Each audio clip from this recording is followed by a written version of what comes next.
जय हिंद साथियों, आइए आज हम लोग देखेंगे प्रश्नावली 1.1 के क्वेश्चन नंबर 2 को। देखिए क्वेश्चन नंबर 2 क्या है। दर्शाइए कि कोई भी धनात्मक विषम पूर्णांक 6q+1 या 6q+3 या 6q+5 के रूप का होता है। ठीक है, जहाँ q कोई पूर्णांक। क्वेश्चन आपके पास क्या दिया गया है, दर्शाइए कि कोई भी धनात्मक विषम पूर्णांक, कोई भी धनात्मक विषम पूर्णांक जो है, यानी odd even integer, odd integer number is form is equal to 6q+1, 6q+3 या 6q+3 के 6q+5 के रूप का होता है। यानी दिया है कोई भी धनात्मक विषम पूर्णांक, हमें क्या इंडिकेट करना है, दर्शाइए कि कोई भी धनात्मक विषम पूर्णांक 6q+1, 6q+3 या 6q+5 के रूप का होता है। ठीक है ना। तो ये क्वेश्चन नेक्स्ट दिया है, तो हम लोग देखेंगे। देखिए क्वेश्चन नंबर 2 है, कोई भी धनात्मक विषम पूर्णांक, कोई भी धनात्मक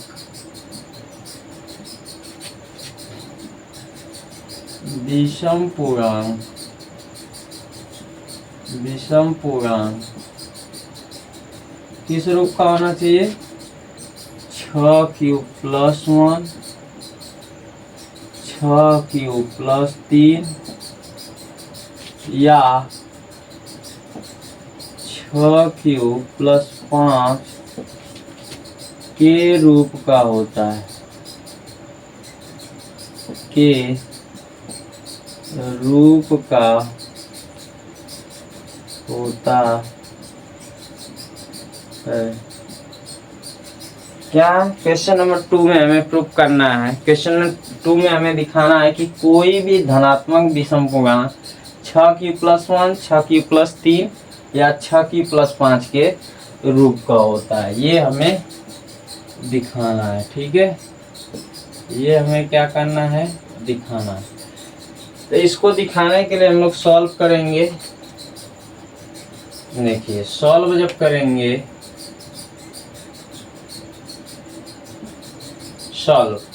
सॉल्व में देखिए हम लोग लिखेंगे, देखिए यहाँ दिया गया कोई धनात्मक विषम पूर्णांक, तो मानेंगे, माना कोई धनात्मक विषम पूर्णांक क्या है, माना कोई धनात्मक विषम पूर्णांक,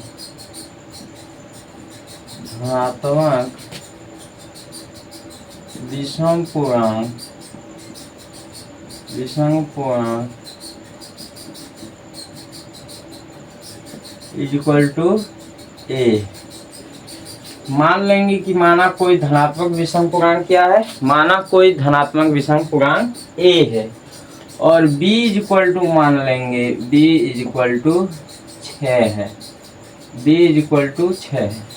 अब सपोज कीजिए यहाँ हो जाएगा, देखिए मान लीजिए a है, कोई संख्या a है, इसे हम 6 से क्या कर रहे हैं, कोई संख्या a है, इसे 6 से हम भाग देंगे तो कोई कोसेंट आएगा और कोई रिमाइंडर आएगा। इस प्रकार से हम यहाँ देखेंगे भाज्य बराबर होता है, भाज्य बराबर भाजक गुणे भागफल धन शेषफल होता है, भाज्य बराबर भाजक गुणे भागफल धन शेषफल होता है। तो a बराबर 6q+r, ये यूक्लिड विभाजन है। ठीक है, यूक्लिड विभाजन एल्गोरिथम का ये फॉर्मूला होता है। इस प्रकार हम लोग लिखेंगे, अतः यूक्लिड विभाजन, यूक्लिड विभाजन प्रमेयिका से, यूक्लिड विभाजन प्रमेयिका से, यूक्लिड विभाजन प्रमेयिका क्या है, a बराबर bq+r। यहाँ पर मान रखेंगे, देखिए a की जगह a है, b की जगह क्या है 6 है, q+r हो जाएगा। इस प्रकार a बराबर 6q+5 आर होगा।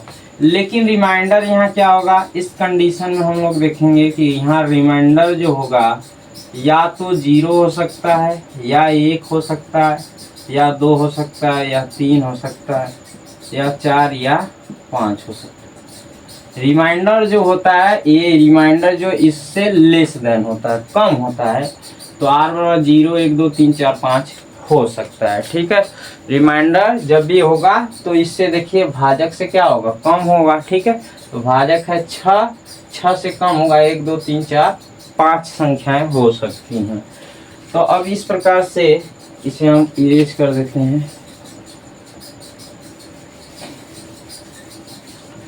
ठीक है ना, तो याद रखिएगा यहाँ पर रिमाइंडर जब भी होता है भाजक से कम होता है, तो 0 हो सकता है, 1 हो सकता है, 2 हो सकता है, 3 हो सकता है, 4 और 5 हो सकता है।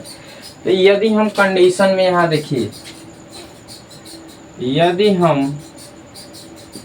यदि r बराबर 1 लें तो क्या हो सकता है, यदि r बराबर 1 लें, और यदि r बराबर क्या लें, नहीं सॉरी, r बराबर यहाँ 0 लें, फिर 1 लें, यदि r बराबर क्या लें, यदि r बराबर 2 लें, यदि r बराबर क्या लें, 3 लें, और यदि r बराबर 4 लें, और यदि r बराबर क्या लें, 5 लें, तो इस कंडीशन में a का वैल्यू क्या आएगा।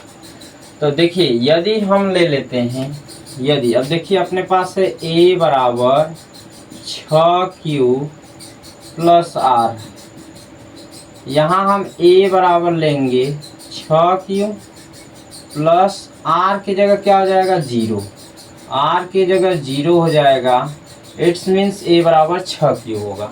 देखिए a बराबर 6q, r की जगह क्या लिए 0, यानी a का मान 6q आएगा। क्या आएगा, a का मान 6q प्लस बस 6q, और यदि a बराबर लें 6q प्लस r की जगह क्या लें 1, तो 1 हो जाएगा, और यदि a बराबर 6q प्लस r का मान 2 लेंगे तो 2 हो जाएगा। इस प्रकार से a बराबर 6q 3 हो जाएगा, 6q प्लस 3, और यदि a बराबर 4 लेंगे, r बराबर 4 लेंगे, तो a बराबर 6q प्लस 4 हो जाएगा, और यहाँ क्या हो जाएगा, a बराबर 6q प्लस 5 हो जाएगा। इस कंडीशन में a का वैल्यू देखिए क्या क्या आया है। इस प्रकार a देखिए एक विषम पूर्णांक है, तो a का वैल्यू क्या क्या है, 6q, 6q plus 1, 6q plus 2, 6q plus 3, 6q plus 4, 6q plus 5। यहाँ a 6q plus 1, 6q plus 2, 6q plus 3, 6q plus 4, 6q plus 5 के रूप का है, के रूप का है। अब देखिए ये किस रूप का है, 6q के रूप का है, 6q प्लस 1 के रूप का है, 6q प्लस 2 के रूप का है, 6q प्लस 3 के फॉर्म का है, 6q प्लस 4 और 6q प्लस 5 के रूप का है। लेकिन ये कोई विषम पूर्णांक है, तो ये इन कंडीशन देखिए इस रूप का है, यहाँ पर दिए कोई धनात्मक विषम पूर्णांक a है। लेकिन जब हम देखते हैं a बराबर, अब देखिए यहाँ समझिए, यदि हम देख लेते हैं, ध्यान दीजिएगा, यदि हम ले लेते हैं क्या, यदि हम लेंगे, चूंकि यदि a बराबर हम लें, a बराबर 6q ले लें, या a बराबर क्या ले लें 6q प्लस 2 ले लें, या a बराबर क्या ले लें 6q प्लस 4 ले लें। ठीक है, a का वैल्यू हम लोग ये ले लें, a बराबर 6q, 6q plus 2, 6q plus 4 ले लें, तो इसमें देखिए 2 कॉमन है, 2 कॉमन हो जाएगा तो हो जाएगा 3 क्यूब। क्या हो जाएगा? 3 क्यूब। यहाँ देखिए 2 कॉमन है तो हो जाएगा 3 क्यूब प्लस 2 1। यहाँ 2 कॉमन ले लेंगे तो हो जाएगा 3 क्यूब प्लस 2। इस प्रकार से ये तीनों संख्याएं, ये तीनों जो संख्याएं हैं क्या है? 2 से विभाज्य। क्या है? विभाज्य है, यानी 2 से ये कट जा रही है। अगर 2 से कट जा रही हैं तो ये यहाँ विषम पूर्णांक कह रहा है, लेकिन ये कहाँ? सम पूर्णांक, क्योंकि ये 2 से कट जा रही है, 2 से कट जा रही है तो सम है, विषम तो है नहीं। तो इस प्रकार यहाँ लिखेंगे, इसीलिए चूंकि a बराबर 6 क्यूब प्लस 2, 6 क्यूब प्लस 4 के रूप का नहीं हो सकता, के रूप का नहीं हो सकता, नहीं हो सकता है, क्योंकि ये सभी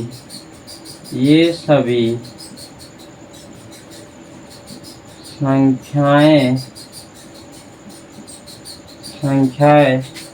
2 से क्या है? 2 से भाज्य है, 2 से भाज्य। ये सभी संख्याएं क्या? 2 से भाज्य हैं। अतः लिख सकते हैं, अतः कोई धनात्मक विषम पूर्णांक, कोई धनात्मक विषम पूर्णांक,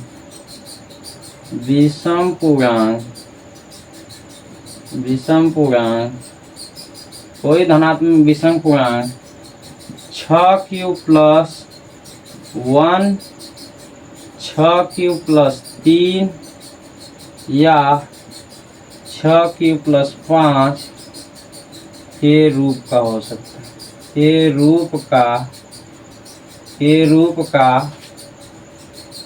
हो सकता है, के रूप का हो सकता है। इस प्रकार से हम लोगों को क्वेश्चन नंबर 2 सॉल्व हो जाएगा। ठीक है, ये क्वेश्चन नंबर 2 सॉल्व हो जाएगा।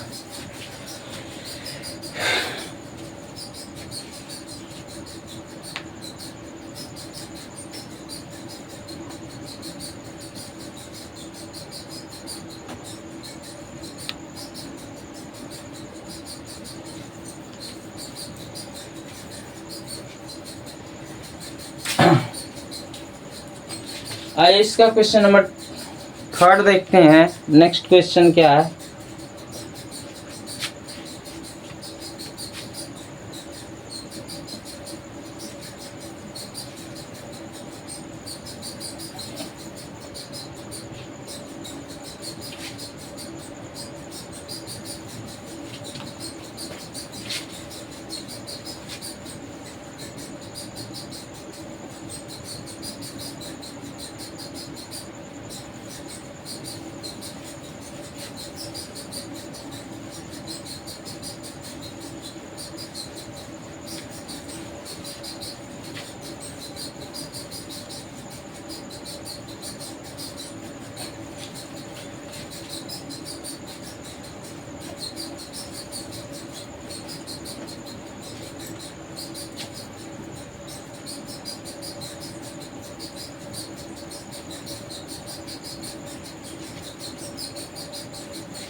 क्वेश्चन नंबर 2 देखते हैं। क्वेश्चन नंबर 2 क्या दिया गया है?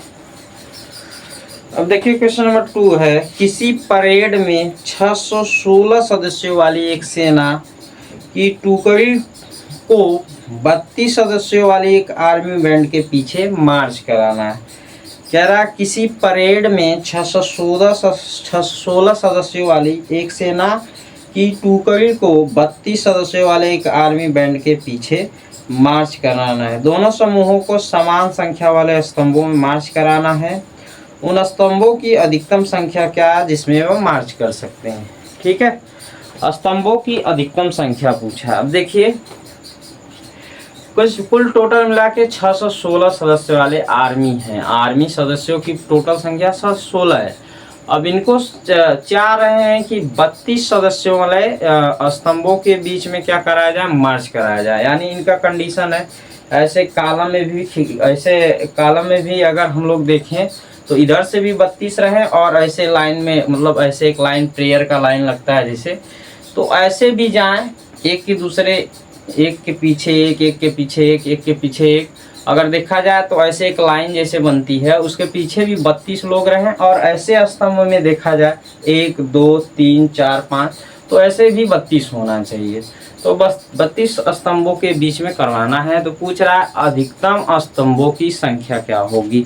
अब देखिए कहीं दिया है, कहीं भी अगर आ जाएगा अधिकतम, अधिकतम मीन्स होता है अधिकतम किसी भी क्वेश्चंस में आते हैं तो अधिकतम का मतलब होता है मसा निकालना। क्या निकालना, मसा निकालना, यानी एचसीएफ ज्ञात करना। और कम से कम अगर पूछता है तो लसर ज्ञात करना। तो स्तंभों की अधिकतम संख्या पूछा है तो हम लोग लिखेंगे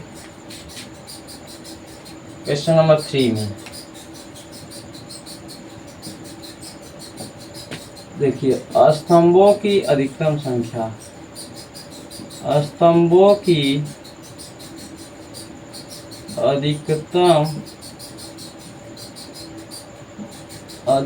संख्या,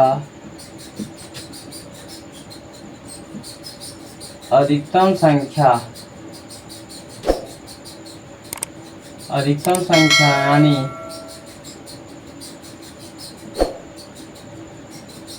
स्तंभों की अधिकतम संख्या पूछा है, यानी हो जाएगा HCF ऑफ संख्या 616,32। इनका हम लोग HCF निकाल लेंगे। यानी स्तंभों की अधिकतम संख्या पूछा है, यानी HCF ऑफ 616 एंड 32, इसका HCF निकाल लेंगे।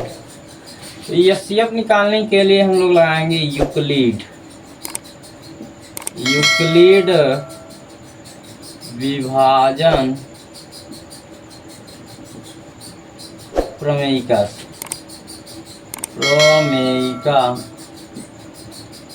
से, यूक्लिड विभाजन प्रमेयिका से। यूक्लिड विभाजन से देखेंगे, देखिए 32 डिवाइडेड बाई 616, यानी 32 से कम 32 हो जाएगा, 9 हो जाएगा और 2 हो जाएगा, और 32 नवा ले जाएंगे, 9 दूनी 18, 34 27 एक 28, 288, यानी 8 आ जाएगा। और ये कैंसिल। अब देखिए यहाँ, अब लिखेंगे इसे कैसे, 616 बराबर 32 गुए 19 प्लस आर का वैल्यू 8, वही ए बराबर बी क्यू प्लस आर, यानी आर यहाँ ना, आर का मान यहाँ 0 नहीं हुआ है, आर का मान यहाँ 0 नहीं है, भाजक है 32। अब देखिए 32 में 8 का डिवाइड कर देंगे तो 8 चौका 32 हो जाएगा। यहाँ रिमाइंडर क्या हो गया, 0, यहाँ रिमाइंडर 0 हो गया। इस कंडीशन में लिखेंगे 32 इज इक्वल टू 8 गुए 4 प्लस 0। यहाँ देखिए r बराबर 0, चूंकि अब देखिए यहाँ क्या है, यहाँ शेषफल 0 हो गया, शेषफल 0 है।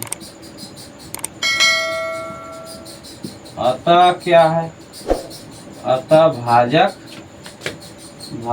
है, भाजक 8। अतः भाजक क्या है, भाजक ये 8 है। इस प्रकार HCF ऑफ 616, 32, इसका HCF क्या होगा, इसका HCF 8, इनका HCF 8। अतः लिखेंगे, अतः स्तंभों की अधिकतम संख्या, स्तंभों की अधिकतम संख्या क्या होगी, स्तंभों की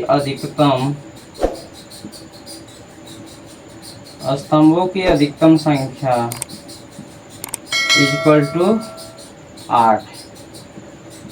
यानी स्तंभों की अधिकतम संख्या क्या होगी, 8 होगी। स्तंभ कितने होंगे इसमें टोटल 8 स्तंभ होंगे। 8 स्तंभ में हम लोग मार्च करवाएंगे, ठीक है।